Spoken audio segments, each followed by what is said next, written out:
चुनाव का ऐलान हो चुका है।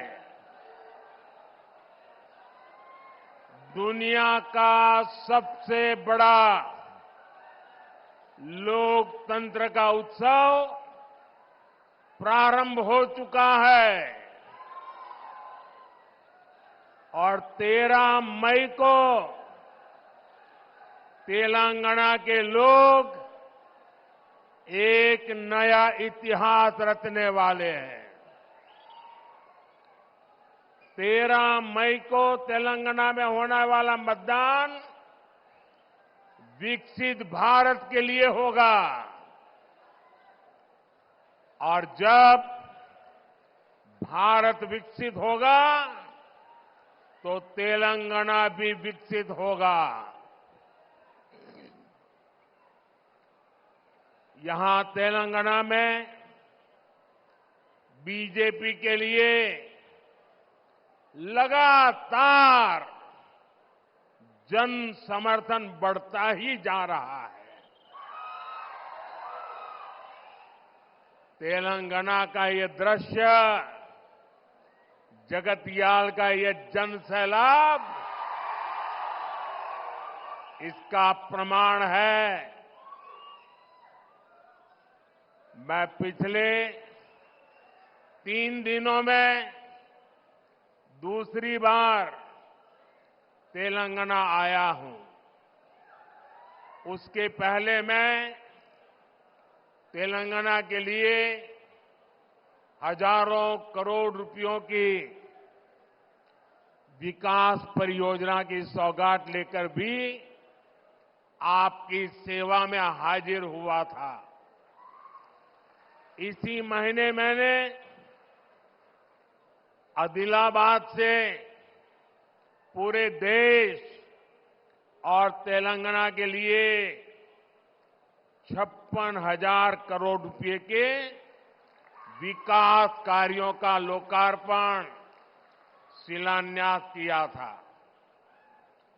संगारेड्डी में भी हाईवेज, रेलवेज और एयरवेज इंफ्रास्ट्रक्चर से जुड़ी हजारों करोड़ की परियोजनाओं को समर्पित किया था।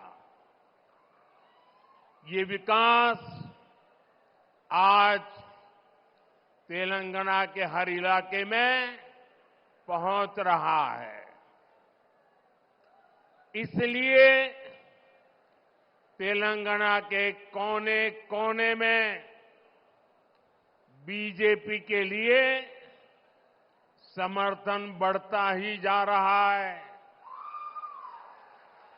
आपने देखा होगा, अभी मुझे मल्काजगिरी में भी जनता जनार्दन हम सबको अपना आशीर्वाद देने के लिए सड़कों पर उमड़ आई थी। जैसे जैसे 13 मई निकट आ रही है, वोटिंग का दिन करीब आ रहा है, तेलंगाना में बीजेपी की लहर कांग्रेस का, बीआरएस का सुपड़ा साफ कर देगी। और इसलिए आज पूरा देश कह रहा है, आज पूरा देश कह रहा है 4 जून को 400 पार। 4 जून को चुनाव के नतीजे आने वाले हैं और इसलिए लोग कह रहे हैं 4 जून को 4 जून को 4 जून को और तेलंगाना भी कह रहा है अब की बार विकसित भारत के लिए, विकसित तेलंगाना के लिए, तीसरी सबसे बड़ी इकोनॉमी के लिए, गरीब की उन्नति के लिए किसान कल्याण के लिए, युवाओं को नए अवसर के लिए, महिला सशक्तिकरण के लिए, मजबूत भारत के लिए, आत्मनिर्भर भारत के लिए, समृद्ध भारत के लिए नाल्गो वन्नलो दाटाली बीजेपी की वोटू वैयाली। साथियों, तेलंगाना की ये धरती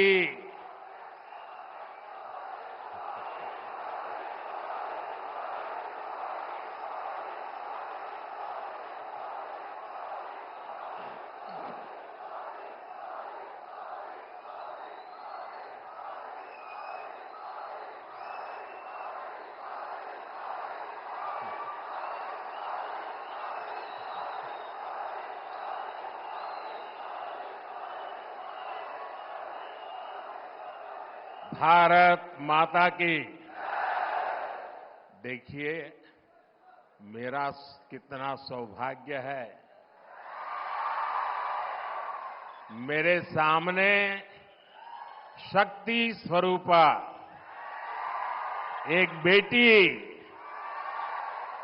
शक्ति का रूप धारण करके मुझे आशीर्वाद देने आई है।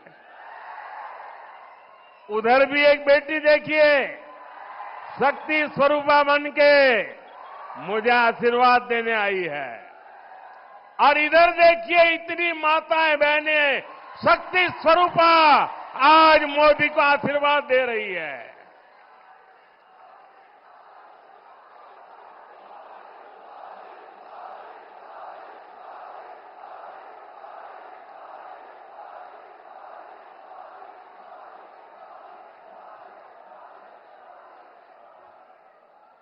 अभी कल मुंबई में इंडी एलायंस की रैली थी और चुनाव घोषित होने के बाद इंडी एलायंस की ये पहली और उनके लिए सबसे महत्वपूर्ण रैली थी। उस रैली में उन्होंने अपना घोषणा पत्र जाहिर किया और उनके पहले घोषणा पत्र का ऐलान क्या है? मुंबई के शिवाजी मैदान में जो छत्रपति शिवाजी महाराज कहते थे, जब एक औरत को उठा करके लाए तो उन्होंने कहा, काश अगर तुम मेरी मां होती तो मैं भी तेरे जैसा सुंदर होता। ऐसा शिवाजी पार्क जहां से इंडी एलायंस ने अपनी घोषणा पत्र जाहिर किया और उन्होंने कहा है कि उनकी लड़ाई शक्ति के खिलाफ है। मेरे लिए हर मां शक्ति का रूप है, हर बेटी शक्ति का रूप है। और मेरी इन माताओं बहनों की तरफ से, माताओं बहनों, आपको मैं शक्ति के रूप में पूजा करता हूं। मैं भारत मां का पुजारी हूं। मैं आप शक्ति स्वरूपा सब माता बहन बेटियों का भी पुजारी हूं। और जिन्होंने कल शिवाजी पार्क में इंडी एलायंस ने अपना घोषणा पत्र शक्ति को खत्म करने के लिए किया है, मैं इस चुनौती को स्वीकार करता हूं और मैं इन शक्ति स्वरूपा माताओं बहनों की रक्षा के लिए जान की बाजी लगा दूंगा, जीवन खपा दूंगा।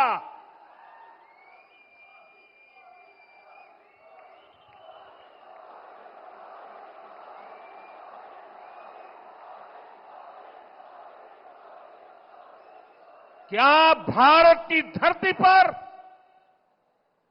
कोई शक्ति के विनाश की बात कर सकता है क्या? क्या शक्ति का विनाश हमें मंजूर है? हम सब शक्ति की आराधना करते हैं कि नहीं करते हैं?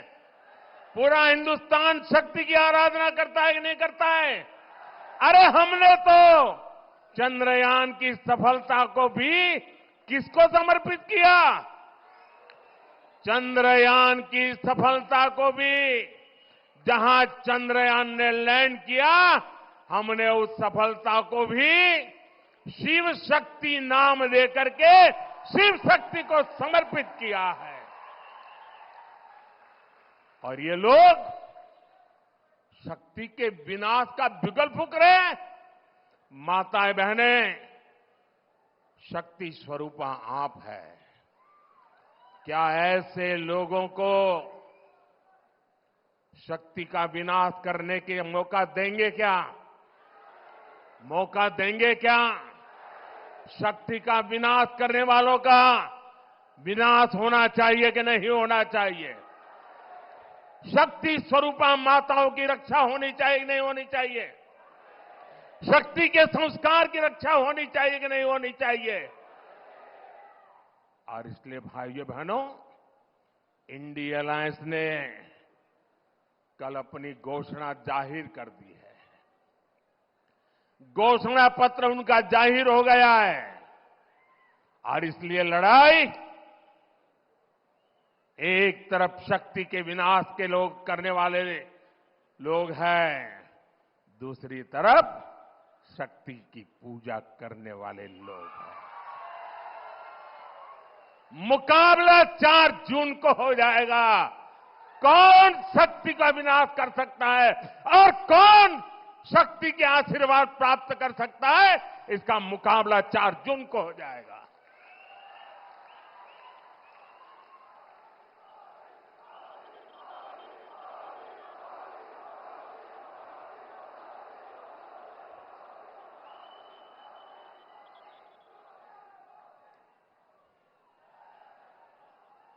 साथियों, तेलंगाना की ये धरती कोई साधारण धरती नहीं है। ये वो धरती है जिसने अंग्रेजों से संघर्ष किया, जो रजाकारों के अत्याचारों से लड़ाई लड़े। इस धरती ने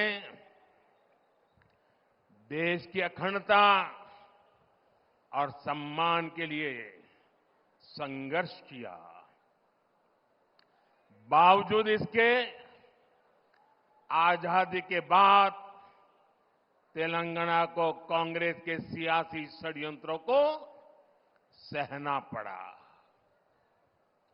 एक और वो कांग्रेस पार्टी है जिसने तेलंगाना के सपनों को कुचला है। दूसरी ओर वो बीआरएस है जिसने यहां के लोगों की भावनाओं का इस्तेमाल किया, सत्ता पाई और बाद में जनता से विश्वासघात कर दिया। तेलंगाना का निर्माण के पहले 10 वर्षों तक बीआरएस ने, पहले 10 साल बीआरएस ने तेलंगाना को जम करके लूटा है। लूटा है कि नहीं लूटा है? और अब कांग्रेस ने तेलंगाना को अपना एटीएम स्टेट बना लिया है। तेलंगाना से लूटा गया ये पैसा दिल्ली तक जाता है, वहां परिवारवादी लोगों की तिजोरी में पहुंचता है। फिर इसी पैसे का इस्तेमाल देश में झूठ और बंटवारे की साजिशों की फंडिंग के लिए होता है। और तेलंगाना के लोग जानते हैं, एक घोटालेबाज दूसरे घोटालेबाज पर कभी कार्रवाई नहीं कर सकता। इसलिए जो कांग्रेस पार्टी चुनाव के समय बीआरएस पर घोटालों का आरोप लगाती थी, आज वही कांग्रेस बीआरएस की फाइलों पर हाथ धरकर बैठ गई है। साथियों, बीआरएस और कांग्रेस की मिलीभगत कितनी जबरदस्त है, ये भी आज तेलंगाना के लोग देख रहे हैं। आज बीआरएस के घोटालों पर कांग्रेस की बोलती बंद हो गई है। कालेश्वरम स्कैम के अरबों रुपए कहां चले गए, कांग्रेस में कोई इसका जवाब नहीं मांग रहा है। और कांग्रेस जो सैकड़ों वादे करके सरकार में आई थी, वो क्यों पूरे नहीं हो रहे हैं? बीआरएस में कोई ये सवाल नहीं पूछता। दोनों एक दूसरे को बचा रहे हैं, दोनों एक दूसरे की जमकर के मदद कर रहे हैं और सब कुछ पर्दे के पीछे कर रहे हैं।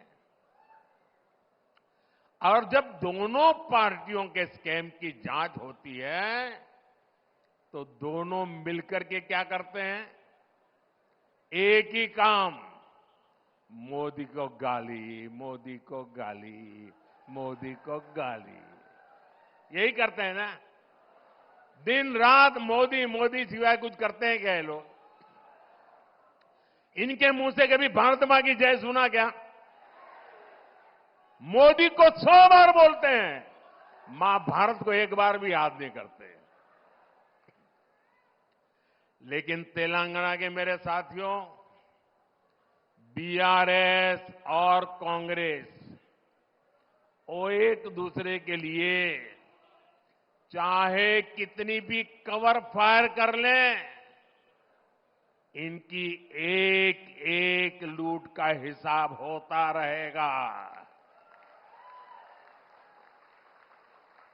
मोदी तेलंगाना के लोगों को गारंटी देता है कि तेलंगाना को लूटने वालों को छोड़ेगा नहीं। ये मोदी की गारंटी है। इदी मोदी गारंटी। साथियों, परिवारवादी पार्टियां, परिवारवाद में डूबे लोग केवल देश को लूटने के लिए राजनीति में आए हैं। ये लोग कभी देश का किसी राज्य का भला नहीं कर सकते। आप परिवारवादियों का पूरा इतिहास उठाकर देख लीजिए। देश में जितने भी बड़े घोटाले हुए हैं, उनके पीछे कोई न कोई परिवारवादी पार्टी ही मिलेगी। आप जरा सोचना, ये मीडिया के मित्रों को भी मैं होमवर्क देके जाता हूं कि आप सोचिए, देश में लाखों करोड़ का 2G स्पेक्ट्रम घोटाला हुआ, किसका नाम आया? दिल्ली दरबार का संरक्षण और डीएमके परिवार की करतूत। देश में नेशनल हेराल्ड घोटाला हुआ, किसका नाम आया? कांग्रेस का सबसे बड़ा परिवार जो कांग्रेस पार्टी को चलाता है, उनका नाम आया। देश में बोफोर्स कैंप भी हुआ था, किसका नाम आया था? इसी परिवार का। बिहार में इतना बड़ा चारा घोटाला हुआ, कौन अपराधी साबित हुआ? बिहार में नौकरी के बदले जमीन घोटाला हुआ, किसका नाम आया? आरजेडी चलाने वाले उसी परिवार के लोगों का। इसी परिवारवादी भ्रष्टाचार का शिकार हमारा तेलंगाना भी हुआ है। परिवारवादी बीआरएस ने प्रदेश में कालेश्वरम घोटाला किया है। दिल्ली में हुए लीकर स्कैम में भी कट कमीशन खा लिया। इसलिए कांग्रेस हो या बीआरएस, इनसे जितना बचेंगे, उनको जितना दूर रखेंगे, वही इसकी दवाई है। इसलिए 13 मई को आपको वोटिंग के दिन याद रखना है, बीजेपी को जिताना है। बीजेपी को बीजेपी को बीजेपी को बीजेपी को आप तेलंगाना में बीजेपी को जितनी ज्यादा सीटें देंगे, उतनी ही मेरी ऊर्जा बढ़ेगी। और ये जो शक्ति स्वरूपा का विनाश करने के लिए निकले हैं ना, उनकी रक्षा करने के लिए मुझे ताकत चाहिए। अब मैं विकसित भारत के लिए और ज्यादा परिश्रम करूंगा। आपको भरोसा है ना? मैं परिश्रम करूंगा, इस बात पे भरोसा है ना? क्या कभी मैंने मेहनत करने में कमी रखी है क्या? खुद को खपाऊंगा और कुर्सी की परवाह किए बिना आपकी भलाई के लिए जो जरूरी है वो निर्णय करूंगा। साथियों, हमारा विजन है विकसित तेलंगाना से विकसित भारत का निर्माण।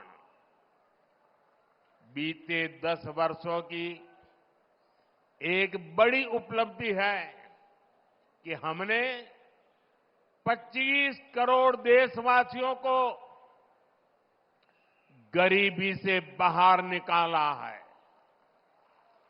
हमने इसके लिए योजनाएं बनाई, हमने ईमानदारी से हर योजना का लाभ लोगों तक पहुंचाया। हमने देश भर में गरीब परिवारों को 4 करोड़ से ज्यादा पीएम आवास बनाकर दिए। हमने 12 करोड़ से ज्यादा घरों तक नल से जल पहुंचाया। हमने देश के 50 करोड़ लोगों को बैंकिंग व्यवस्था से जोड़ा। आज 50 करोड़ से ज्यादा गरीबों को आयुष्मान कार्ड से मुफ्त इलाज सुनिश्चित हुआ। पीएम स्वनिधि जैसी योजनाओं के जरिए गरीबों को आत्मनिर्भर बनाने के लिए हजारों करोड़ रुपए की सहायता दी। साथियों, हमारी सरकार ने इन सभी योजनाओं का लाभ तेलंगाना की जनता तक बिना किसी भेदभाव के पहुंचाया है। हमने तेलंगाना की माताओं बहनों को उज्ज्वला योजना के भारत माता की जय అదృష్టంగా భావిస్తా ఉన్నాము. నరేంద్ర మోదీ వారికి ఈ రోజున జగిత్యాల గడ్డ పక్షాన ఇక్కడికి విచ్చేసిన అందరి పక్షాన హృదయపూర్వక